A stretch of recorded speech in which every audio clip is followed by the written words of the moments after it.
Hey everybody, this is Jose Rodriguez at Untouchable Metalworks. We're starting to do this YouTube channel deal. We appreciate you guys for subscribing. Appreciate you guys following us on Instagram, on Facebook, wherever it is that you get a hold of us to get your metalwork, metal fab, metal finish fix. So like I said, bear with us and we're gonna make these videos better and better and better. We're not into making movies, we're into doing good metal work, but we want everybody to be aware of the way we do things and the pros and cons, the cost. We've been working on this quarter panel patch lately, this section of the car. So as you can see now, it's Healy arc welded in. It's lined up on the wheel opening, the door gap. It's lined up everywhere. So we're gonna shoot video, put a small video together of how we did what you see here.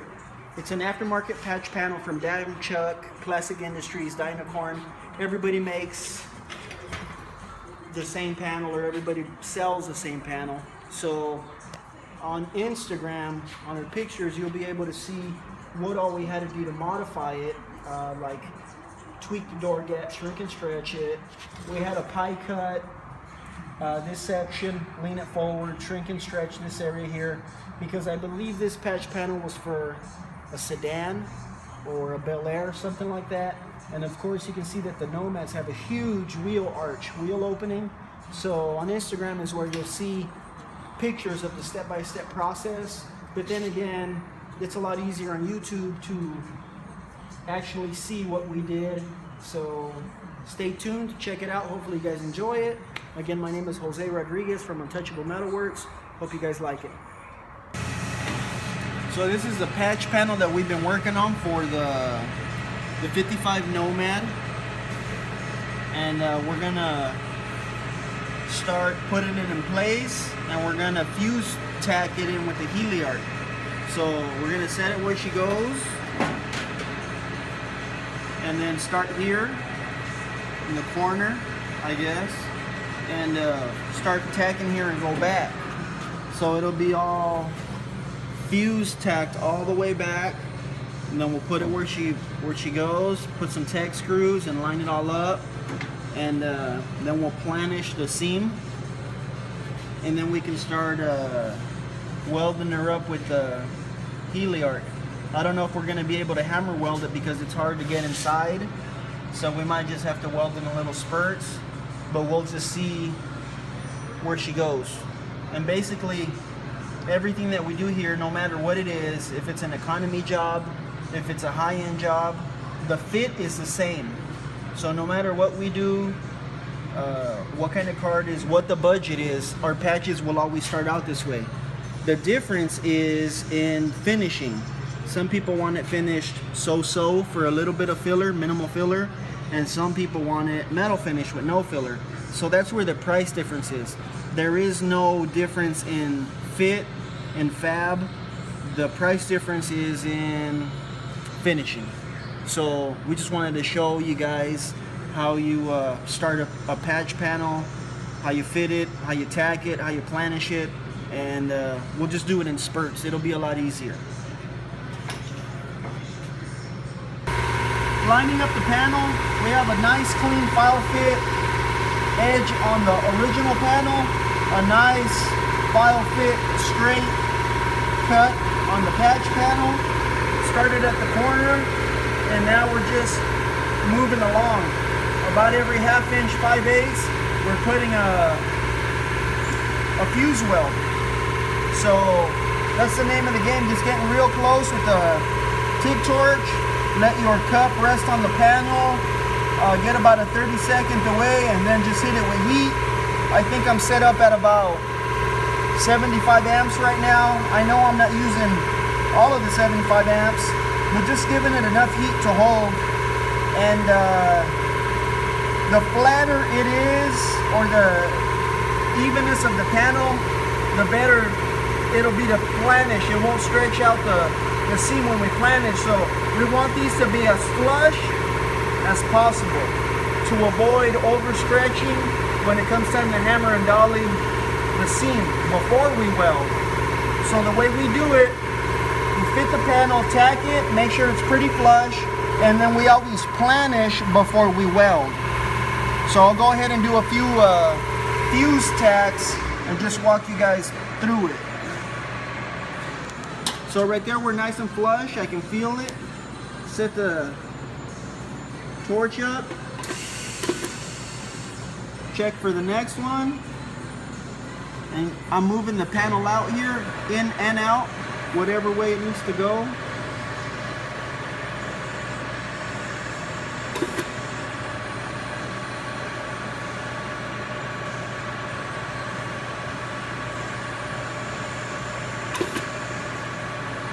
So it's that quick. If you take the time to fit your panel correctly, line up your panel exactly where it should go, all this goes pretty easy.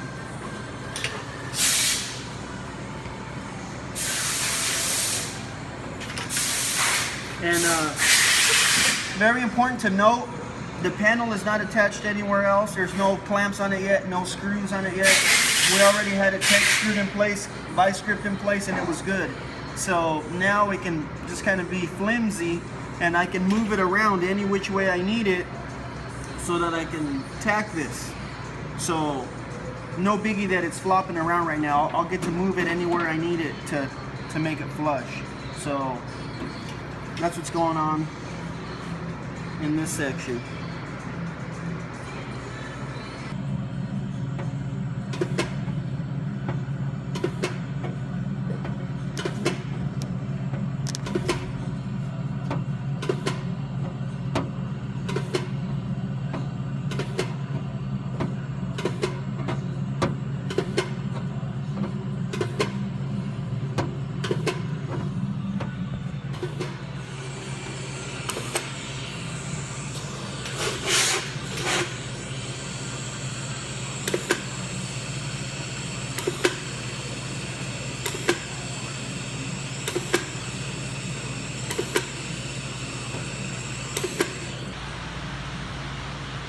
So here we have the lower quarter panel patch on the passenger side, all tack welded in. Have the clamps in the bottom now, the screws in the door jamb. Actually welded it at the bottom of the wheel opening. So we already fuse tacked it with the Healy arc. We did all the planishing. So now we're ready to start welding. I know there's a lot of glare, so bear with me, but that's pretty good shape, planished out. So we'll weld it up, show you guys what it looks like after it's welded, and we'll keep on doing little spurts of video till we get to the finished product.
Okay, here we go. So day 2, it ended running into the morning of the next day. We already have the patch welded in. We planished it before we welded it. Then we welded it up with the TIG, and then we really couldn't hammer weld it, so we ended up just welding it in short spurts, and then we planished it again to stretch out the low spots, and you know, hammer in the high spots and counter dolly it a bit. So this is what we ended up with. Not too shabby. This guy doesn't want it metal finished. He just wants it pretty nice, not oil canned, not too much filler. So this is good enough for him.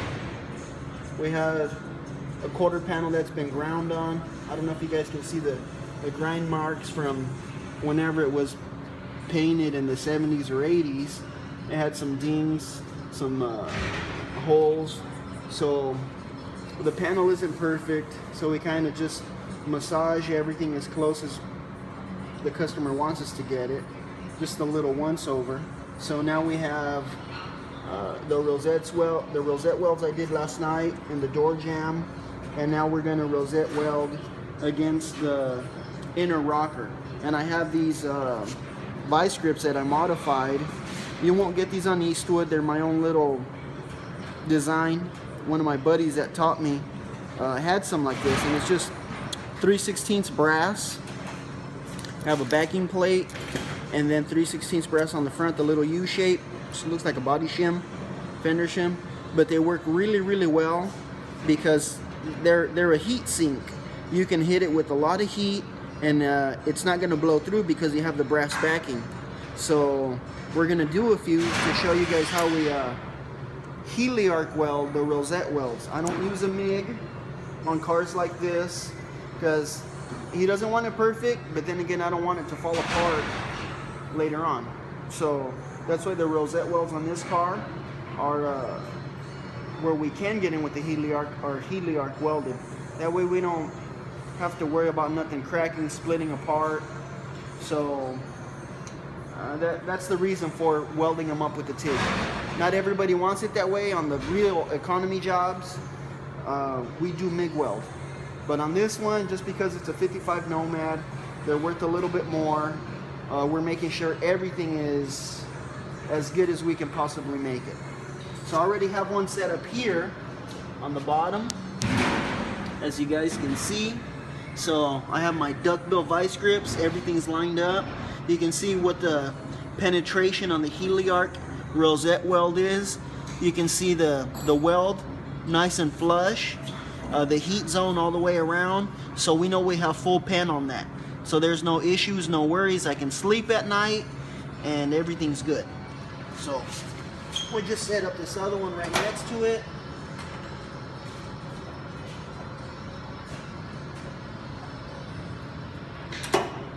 And we'll go ahead and buzz those up. Okay, so we're set up. We're gonna Rosette weld that little hole up, and hopefully you guys can see this MIG weld here. There's a hole in there. There's another one here. I don't know how many this guy did, but in another area that this body man repaired this car, we went through and just drilled in between his MIG welds and then re-welded them up, plug welded them up, just to make sure that this panel's not going to fail, because we've had to cut out and redo all of his work, literally all of his work. So we just don't want the customer to think it was our fault something breaks down the road. So we let them know, we make them aware, we take these videos, we take pictures, we save old pieces of the repair, and we take them apart in front of him so he can see what was going on. So in my opinion, this is the hardest way to do it, but then again, you guys will see the difference in these Rosette welds versus MIG welds. Here we go.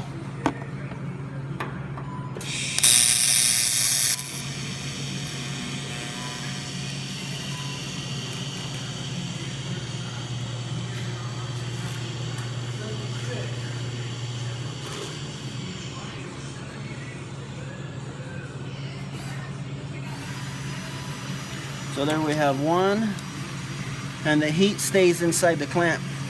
Pretty cool. Doesn't really travel anywhere else because I guess it's a heat sink. So that thing has full pen.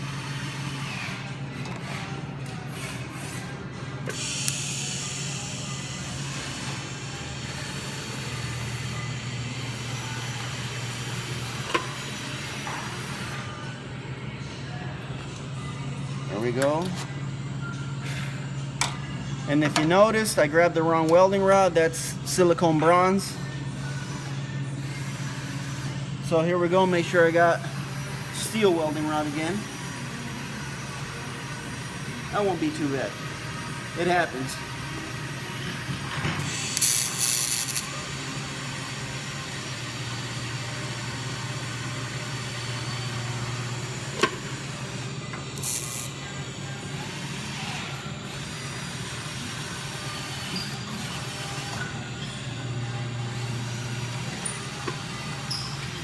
There we go. That was the steel welded up rosette weld.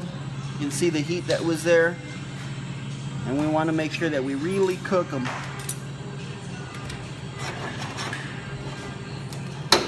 We don't want these repairs coming apart. And if you notice, it's kind of tricky, but you become a contortionist the more you do this. I'm working the pedal with my calf.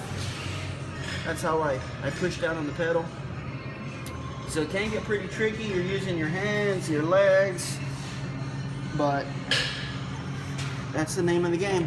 So now I just got a little scribe. The interior, the inside of the rocker, the inside of the panel, it's all sprayed down with black etching primer because the aftermarket floor pans came sprayed in that black primer. So we're just making it all look even. So it's all sprayed with primer. And right there where the rosette weld is going to be, we just take our scribe, scrape away the primer, and that's our weld prep. Inner and outer panels are sprayed and everything is nice and sealed up. And it should last a long time.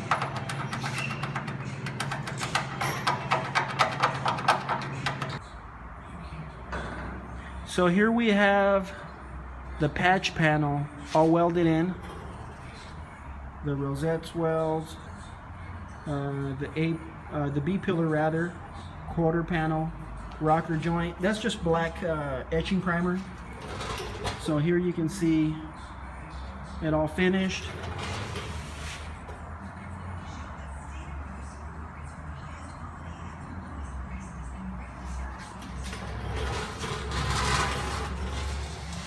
So it's not too bad. There were some ding and dents up there in the top section of the quarter panel. They're a little low.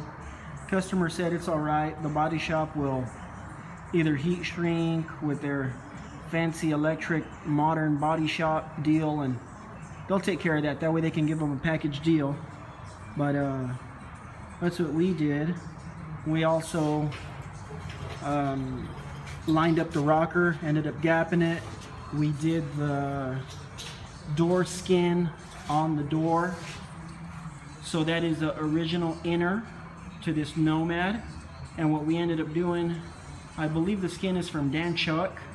The customer, Phil, brought us the door skin, and we pulled it, the original one off, ground the edges off. We ended up patching the inner, sandblasted it, etching primer on the inside of the inner, and then etching primer on the inside of the door skin. And then we ended up rolling the skin over, hemming it, and we ended up rosette welding it again with the Heliarc. So everything is legit, just the way it would have came from factory. The focus has been this rocker patch though, so this will sum up what we did on this area. And stay tuned. We'll take more video of the car. We'll walk around and show you guys what else we did. Right now we have the front end off so we can finish that fender mount, the rear fender mount on the passenger side. This rocker did not have it, so there's a kit that you add on. So that's what we have so far, and we'll keep on doing these videos. Hopefully you guys like them.